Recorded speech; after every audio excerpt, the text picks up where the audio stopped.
Et bonsoir à tous, aujourd'hui on se retrouve BTC face au dollar, ça ne changera jamais sur cette chaîne et surtout un week-end qui s'est passé bien calmement. Il s'est rien passé entre guillemets, c'est-à-dire qu'on pose actuellement le haut de 4 et puis par après l'enfoncement on fait un nouveau plus bas, attention nouveau plus bas en time frame horaire et par rapport à ce qu'on analyse bien entendu par rapport aux vidéos et aux analyses précédentes, c'est-à-dire qu'on passe maintenant il y a de ça 2 jours, plus précisément en date du 17 décembre et c'est pas compliqué, on voyait quoi? Eh bien la 1, la 2, la 3 en petite blanche ici, le petit rebond de 4 et puis par après eh bien l'écrasement. D'ailleurs, toute la vidéo précédente, c'était vraiment l'explication de pourquoi on ne doit pas avoir normalement une longue 4 et surtout forte en retracement de Fibonacci, donc aller rechercher par exemple les 38,2 à 50, mais au contraire, pourquoi on favorise une 4 qui va en fait eh bien, rester dans le bas, faire vraiment un range, donc un range vraiment assez plat, et puis seulement écraser la dernière 5, comme vous voyez. D'ailleurs, maintenant, on est en train d'exprimer la dernière 5 qui a été exprimée maintenant il y a de ça 2 jours, donc là, nickel, petite 4 plutôt dans un range, et puis par après, bien l'écrasement de la dernière 5. Dernière 5 qui, pour ma part, n'est pas terminée.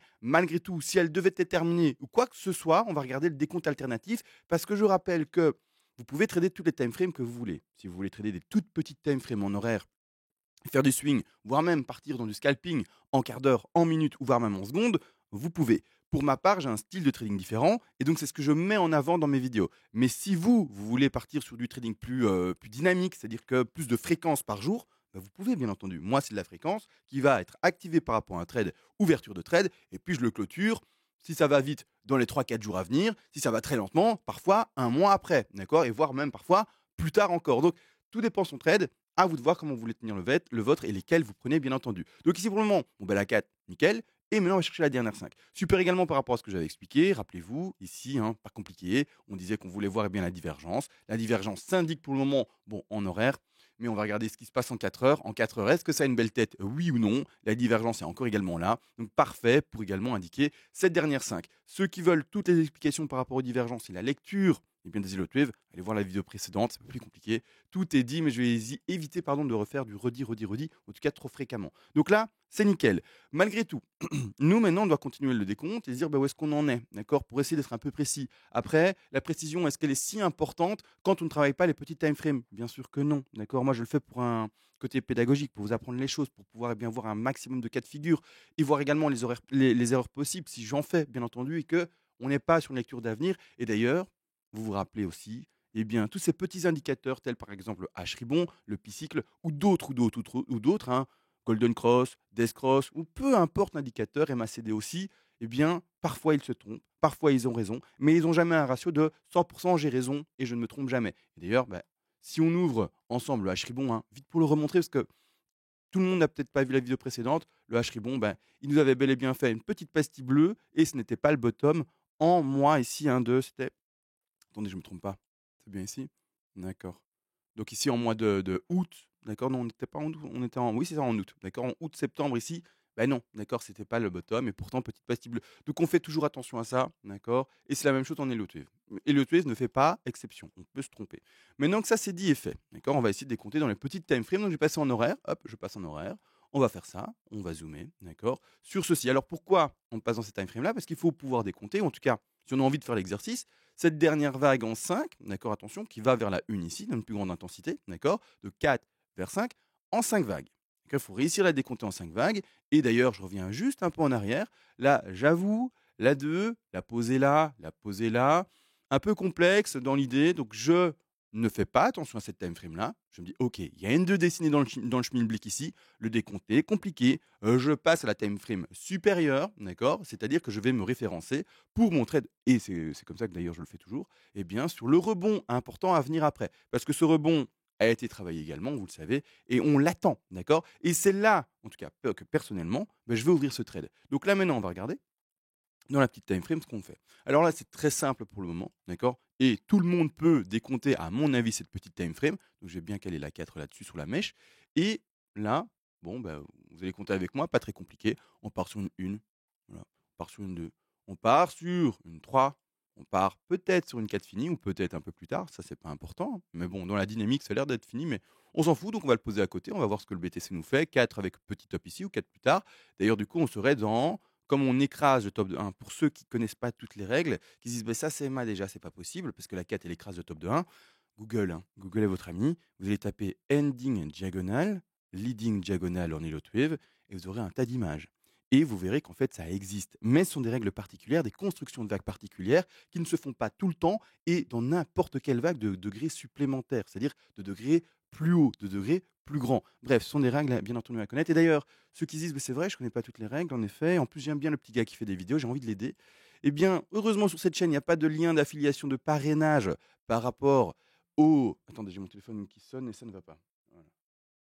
Allez, va-t'en. Donc, de parrainage par rapport à Binance et surtout par rapport à FTX ou par rapport à d'autres plateformes qui peuvent à tout moment tomber faillite. Ici, c'est un lien direct avec moi. Je vous envoie un PDF écrit par mes petites mains quand vous faites une donation. Et ce PDF, bah, il comprend quoi? Il comprend tout ce que je fais en vidéo ici. D'ailleurs, le PDF, il est arrivé et il comprend tout. C'est-à-dire toutes les exceptions, les statistiques, les retracements, les figures, tout y est. Et aussi, eh bien, vous aurez l'appui tous les jours quasiment, eh bien, de mes vidéos. En plus de ça, ça fonctionne par palier. Donc ça, c'est les premiers paliers de donation les plus bas.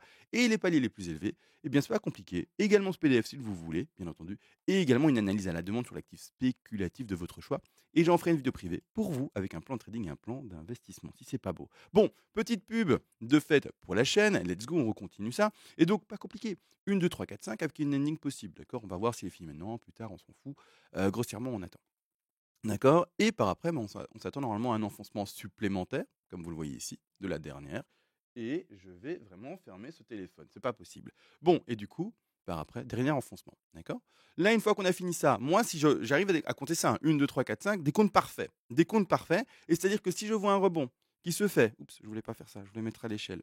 Hop, voilà. Si je revois un rebond, d'accord, qui se fait après ce mouvement-là, boum, une réglée. Et ce rebond, je vais l'attendre où? Donc, c'est-à-dire que celui qui voudrait vous ouvrir un long, c'est-à-dire une position haussière dans un short, enfin dans un short, dans une position courte, donc assez rapide, tu peux. Mais non, moi, ce que je vais attendre, c'est juste le rebond. Je vais rien prendre là-dessus. Je vais juste prendre le rebond. C'est-à-dire, je vais juste l'observer. Je vais même pas le prendre, en fait. Je vais juste l'observer, regarder le rebond. Et une fois que ce rebond arrivera dans ce rectangle rouge, d'accord, là, je vais shorter le marché. Je vais shorter le marché. Je vais mettre mon stop là-bas en haut par rapport, en fait, au top qui a été connu en horaire, d'accord. Et donc, ça d'ailleurs, c'est mal ancré. Ah non, c'est bien ancré. Donc, t'es top. La mèche est toute petite, je la voyais pas. Donc, c'est bien ancré. Donc, je mettrai mon stop aux alentours des 18 400, d'accord. Stop posé. Entrée de position là-dedans, dans ce rectangle rouge. Et donc, on verra d'ailleurs le prix plus précis, parce que je rappelle que ce rectangle n'est pas défini par le prix. C'est étonnant, je sais. Ils se disent, attends, il va shorter un marché sans regarder le prix. Parce que je ne regarde pas le prix quand je vais shorter. Bien entendu, je vais devoir entrer un indicateur de prix, c'est-à-dire je vais devoir entrer le prix où je short, mais ce n'est pas le prix que je regarde, en fait. Qu'est-ce que je regarde? Je vais regarder ben, où aura été fait le plus bas. Donc là, je ne sais pas, ça a été posé à 16 004, mais je peux le poser un peu plus bas là, par exemple, là, pour vous montrer. Donc on vient le poser à 16 003. Ça peut être beaucoup plus bas, hein. Mais là, c'est pour l'exercice, la pédagogie et tout. On verra ce qui va vraiment dessiner par après, le BTC. Quand il aura fait son plus bas, ce que je vais faire, Fibo, je vais le placer par rapport au plus bas, là, en pédagogie avec vous, posé à combien ça? 16 334. Vous voyez pas, mais voilà, vous voyez à droite ici, le petit chiffre là, 16 334. Je pose mon Fibo par rapport à ce scénario possible, d'accord? On s'en fout, on verra ce que vraiment nous fait le BTC par après. J'étends mon Fibo, qui d'ailleurs, pour ceux qui se demandent comment je fais pour l'étendre de cette manière-là, dans l'autre sens, il est en reverse. Vous allez dans les options, petite roulette ici du Fibo en l'ayant placé. Vous allez chercher après, tout simplement, reverse. D'accord? Ensuite, à ce moment-là, je prends mon petit rectangle rouge ici, c'est pour que vous le voyez. Mais en fait, la zone de short, c'est quoi? C'est là.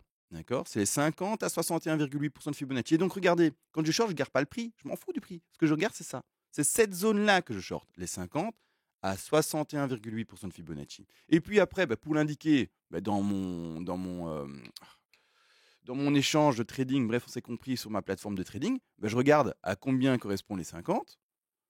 D'accord? Donc ici, on est à 17 323 et je regarde à combien correspondent bien les 61,8, 17 568. Et donc, soit je rentre sur un palier, point barre, et je short, soit je favorise deux positions d'entrée, et c'est-à-dire que je vais shorter, par exemple, le premier palier à 50 et le deuxième palier à 61,8. Je peux même être encore un peu plus défensif dans ma prise de position et étaler ça et mettre un troisième palier d'entrée, bah, par exemple, du coup, encore un peu plus haut. Donc, un palier possible, un deuxième palier possible, et puis après un troisième ici, pour dire d'être meilleur encore, entre guillemets, dans l'entrée et dans le fait de lisser son point d'entrée. Un peu comme du DCA, sauf que c'est en trading ici. Et de cette manière-là, en fait, vous allez diminuer toujours l'exposition. Mais après, moi, ce que je fais souvent, c'est que voilà, comment dire, je me satisfais, voilà, j'ai trouvé le mot, par rapport à ces deux paliers-là. Rarement, j'ajoute un troisième. Ou alors, également, je rentre clairement avec un seul palier, les premiers 50. Ou alors, si j'ai une conviction par rapport à un autre objectif, 61,8, eh bien, je rentre sur les 61,8. Mais voilà, globalement, c'est 2 paliers ou un, pas beaucoup plus en tout cas pour ma part, d'accord? Et de cette manière-là, boum, let's go pour Chartres. Là, comme on arrive déjà en milieu de chemin, on peut vraiment enfin, on peut partir dans, voilà, le scénario possible où, eh bien, cette 5 serait déjà bientôt finie. Bah, du coup, ce qui va être amusant, c'est qu'on connaît déjà plus ou moins, si c'est comme ça que ça se passe, hein, si vraiment tout est faussé, on se réadapte. Mais là, maintenant, comme on est curieux, on a envie de voir en fait le potentiel après, on peut se dire, bah, ok, partons sur le principe que voilà, le mouvement est déjà sur un beau petit frein, on a effectivement la divergence qui s'indique, tout le monde la voit, etc. Le petit rebond, en tout cas le rebond qui va aller chercher, c'est 50% de Fibonacci, donc 50% du mouvement baissier précédent, hein, ici en horaire. Il est très probable. À partir de ce moment-là, mais quels sont les objectifs après? Et on est déjà proche de quelque chose d'assez concret, d'accord? On est sur les dernières vagues, etc. Donc on est déjà sur quelque chose d'assez concret. Et quels seraient les objectifs d'après? Où va chercher du coup, normalement, hein, avec ce qu'on a comme élément maintenant, eh bien, la 3, juste pour avoir un ordre d'idée, d'accord? Comme ça également, une fois qu'on rentrera en short ici, on aura déjà un ordre d'idée où placer cette TP, donc cette take profit partiel pour après, d'accord? Et juste pour la 3, je vais pas travailler tout ça d'ailleurs, tous les petits rectangles en fait, ils ont déjà été travaillés précédemment, donc ça c'est tous des TP qui sont déjà placés à l'avance, etc.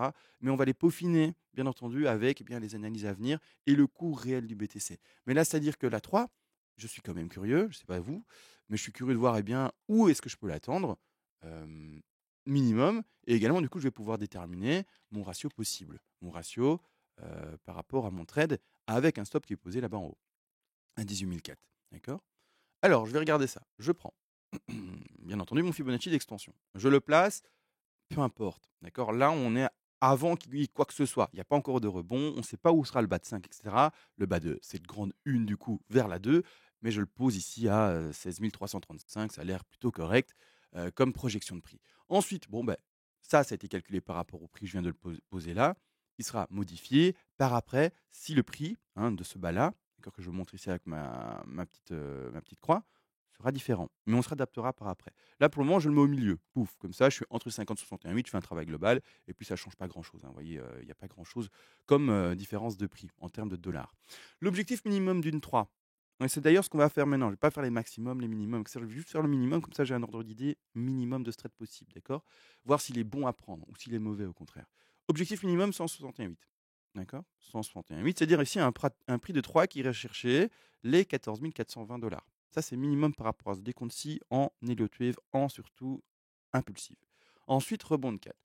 On part du principe du jour que bah, la 2, elle a fait sa stat. On rappelle les deux. Hein. Les stats, c'est dans les PDF, etc. Mais là, je vous le dis, les deux, c'est 73% des cas où on rebondit et donc on termine dans ce rectangle rouge. Donc, c'est pas vraiment ce rectangle rouge, mais c'est plutôt les 50 à 61,8% de Fibonacci de retracement. Ça, c'est 73% des cas. Donc, pas oublier qu'il y a 27 autres pourcents où on peut terminer avec une 2 plus haut ou on peut terminer avec une 2 plus bas. Mais voilà, ça, c'est encore une fois pédagogie ultra complète. Donc, comme on a une forte 2, vous le savez, mes mots techniques, forte 2, ah non, comme on a une 2, pardon, pour le moment, normal. Mais je vais y aller à fond dans toutes les règles. Quand on a normalement une forte 2, on voit une faible 4. Quand on a une 2 normale, statistique, hein, 73% des cas, on va retrouver une 4 normale, statistique. Et quand on a une 2 qui est faible, on va retrouver une 4 qui va normalement être plus forte dans son expression. De ce fait, eh bien, comme nous, pour le moment, on va dans le scénario d'une 2 statistique, eh bien, on va également faire un rebond de 4 statistique. D'accord? On fait ça pour pouvoir avoir une projection le plus proche de la réalité et surtout en corrélation avec les stats. De cette manière-là, la 4, les stats, ça veut dire 38,2. Donc un petit rebond ici, c'est-à-dire on va peut-être chercher les 14 400, petit rebond de nouveau ici à 15 500, et puis par après, let's go, on va vers le bas. Le bas, rien de compliqué, je reprends mon Fibo, je vais à mon bas de 4 ici, d'accord? Et je regarde les différents objectifs. Alors, je suis désolé pour tous les rectangles, je vais essayer de nettoyer ça un peu, c'est-à-dire juste faire des beaux petits rectangles qui gênent pas trop visuellement, etc. Et faire quelque chose de correct. Parce que là, je trouve que trop de rectangles, tout le rectangle, surtout qu'ils sont tous énormes là. Voilà, je les mets de côté, comme ça ils sont pas visibles ceux-là. Je vais mettre également d'autres vagues de côté. Hop, de cette manière-là. Ici, je vois quoi? Ah oui, ça c'est là. Ouf, ça c'est autre chose encore. On va en parler aussi après. On va en parler après. Parce que c'est pas fini. Hein. Vous allez voir que c'est pas fini. Hein. Donc là, 161,8, rebond de 4. Et donc du coup, le Fibo ici, on va chercher la 5. Et l'objectif minimum de 5 dans ce contexte-là, que je ne me trompe pas, ce sont bel et bien les 100% de Fibonacci. Travail minimum fait. Donc pour ce trade-là, si on joue d'ailleurs le degré en horaire, 4 heures, horaire que je viens de mettre, d'accord, celui-ci, eh bien à ce moment-là, et donc d'ailleurs je me demande si celui-là, il n'a pas un degré. Attendez 2 secondes que je vois un peu. Ah oui, c'est bon, OK. Et donc dans ce scénario-là, pardon, si on reprend bien, l'objectif minimum serait les 13 774 pour ce degré-là. C'est-à-dire que vous allez voir et vous le voyez, il y a un degré encore plus grand là, d'accord? Et on va en parler maintenant, mais vraiment c'est un puzzle, hein, le bazar. C'est vraiment en fait, comment dire? Des poupées russes, d'accord? Je vous explique ça depuis des années et je fais comme si je trouvais mes mots, mais ce sont des poupées russes, d'accord? Il y a toujours une vague plus grande, d'accord? Et pour ma part, on est, vous le voyez bien, en train d'exprimer seulement une petite vague, ici 3. Donc on est en train de faire une petite pour une plus grande 3 ici, d'accord? Donc pour moi, on n'a pas fini.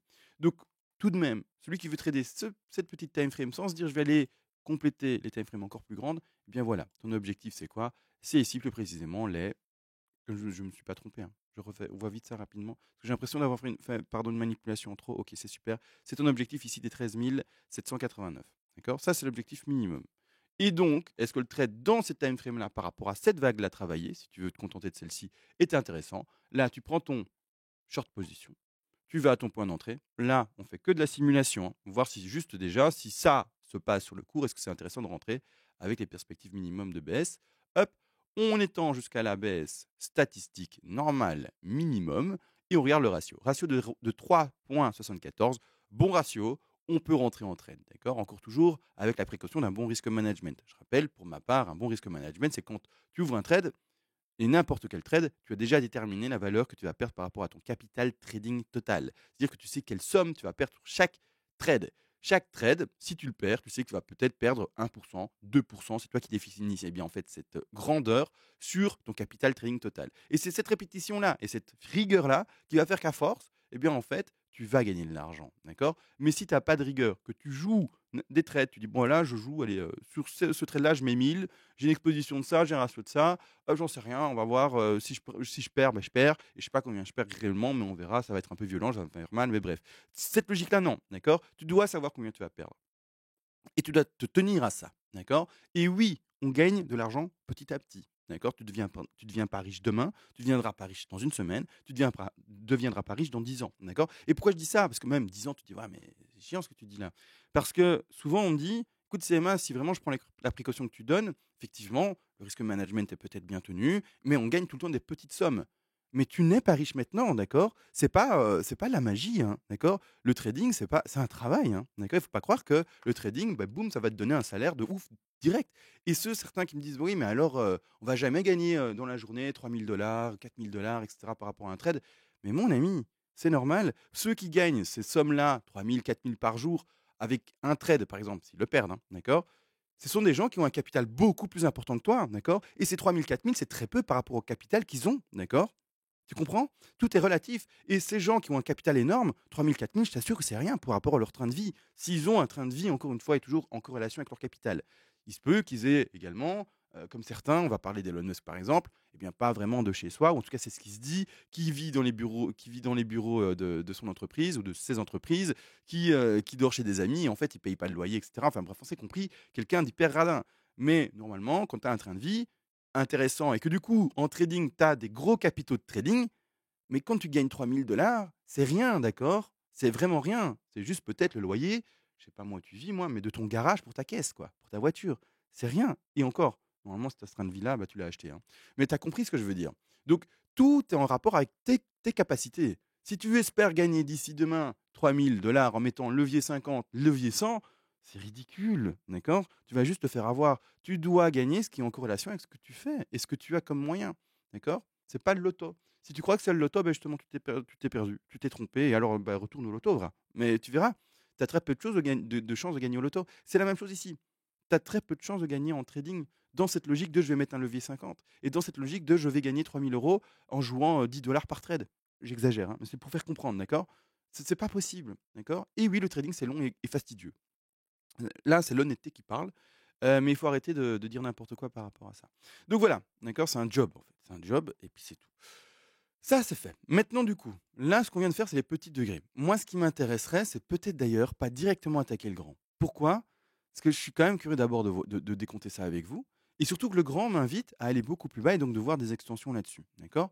Donc, c'est-à-dire que si je prends le grand, rapidement, hein, je le fais, je prends mon bas de 1, je vais à mon top de 2 qui d'ailleurs pour le moment est fait dans le grand degré. Donc, on part vraiment sur ce qui est en parenthèse ici. 1, 2. Puis aller chercher la 3 ici. Je vais le mettre en plus épais. Hop, et je vais le mettre en une couleur différente, comme ça on la voit. Je vais la mettre en jaune. Hop, voilà. Donc 1, 2. Et en fait, ma 3, quand tu regardes les objectifs ici, c'est fou. Mais c'est pour ça que ça m'intéresse de d'abord décompter ça, voir si vraiment on va partir sur une extension de 3 ou oui ou non. C'est-à-dire, est-ce qu'on va partir dans l'exception où la 3 serait plus faible? Et c'est possible. Peut-être qu'on est sur un écrasement de marché, etc., et que c'est de plus en plus dur pour les bears de descendre. Mais du coup, on ne serait pas dans des stats représentatives, mais c'est pas grave. Mais n'empêche, si on devait vraiment partir dans les stats représentatives, on devrait partir avec eh bien, notre 3 qui se termine du coup à 161,8% de Fibonacci, tu le vois. C'est-à-dire un prix dans ce degré-là, 1, 2, 3 en jaune. Et donc là, tu as compris, hein, il faudra réadapter ça comme ça. Hop, hop, d'accord, pour aller jusque là-bas en bas. Eh bien, on irait chercher déjà les 10 000, les 10 800. Rebond de 4, d'accord, et puis après, aller chercher la 5. Mais tu vois ce que je veux dire? Et donc on va aller encore plus bas. Donc là, je suis juste curieux de déjà m'arrêter à ma time frame ici, de ce qu'on vit un peu maintenant, et après voir où est-ce qu'on valide la 1, la 2, puis la 3, puis la 4 et puis la 5, d'accord? Mais tu peux très bien également, du coup, être plus agressif, et c'est-à-dire ouvrir par exemple un trade, bah, quand il y aura le rebond là-dedans, d'accord? Ne pas mettre par rapport, si tu joues vraiment en fait la grande time frame 1, 2, 3, 4 et 5 en jaune, ne pas mettre ton stop là-bas tout en haut. Mais ce que tu peux aussi, hein, attention, hein, mais si tu veux vraiment avoir un ratio plus grand et mettre en fait ton stop là, d'accord? Comme en fait ce petit trade-ci, d'accord? À toi de voir, à toi de voir, d'accord? Donc si tu veux le mettre, tu peux le mettre là-bas tout en haut et avoir un ratio moins intéressant. Mais encore une fois, c'est encore une fois, il y a toujours un point de vue, une manière de faire et c'est pas grave, d'accord? Je répète, plus ton stop est large et au moins tu auras de fréquence par rapport au fait d'aller se le faire toucher, d'accord? Mais malgré tout, comme ton stop est plus large, donc tu auras, il est vrai, moins de trades étonnamment perdants, hein, que quelqu'un qui a des stops tout le temps très serrés. Mais pourtant, comme celui qui a ses trades plus serrés va perdre plus souvent, mais avoir un ratio plus intéressant, eh bien il va avoir en fait, quand il gagne de l'argent sur son trade, un pactole plus important. Mais toi, si tu joues vraiment plus large, d'accord? Oui, tu vas perdre moins de trades. Et oui, quand tu vas gagner des trades, tu auras des pactoles qui sont moins importants que si tu mettais un stop loss serré.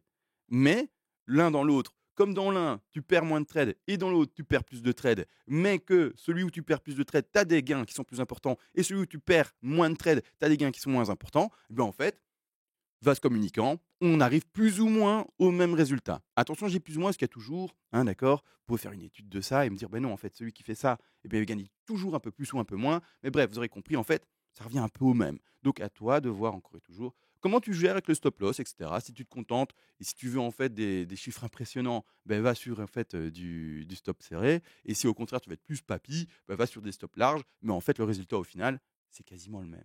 D'accord? Comme ça, on est clair aussi avec ça. Donc ça, tout a été dit, les amis. Je ne vais pas aller plus loin. C'est vrai que j'ai fait un gros rappel par rapport en fait à ce qui s'est passé la semaine passée en termes de règles, en termes de techniques, en termes de voilà de tenue de trade. Mais on commence la semaine. Ça me semblait intéressant de le refaire. Et donc, on va voir après eh bien, comment ça se passe. Et surtout qu'il ne s'est pas passé grand-chose, hein. On est à plat quasiment, hein. Quand on voit ça, hein, vous voyez le petit machin ici, voilà, on est à plat depuis en fait, allez, on prend à partir de la bougie ici, depuis le 17 décembre, d'accord? Et au moment où je parle, on est déjà le 19. Donc ça fait bientôt 3 jours où on est à plat, d'accord? Et on n'a pas bougé beaucoup. On vient de faire un léger plus bas à peine. D'ailleurs, j'aime bien la bougie là. Si elle va encore un peu plus bas, j'aime bien la bougie. Vas-y, allez, descends encore un peu plus, comme ça tu valides la dernière 5 et on est content. J'aime beaucoup cette bougie là. Bref, on va se laisser les amis, je vous laisse, d'accord? On se voit demain sur ce. Ciao.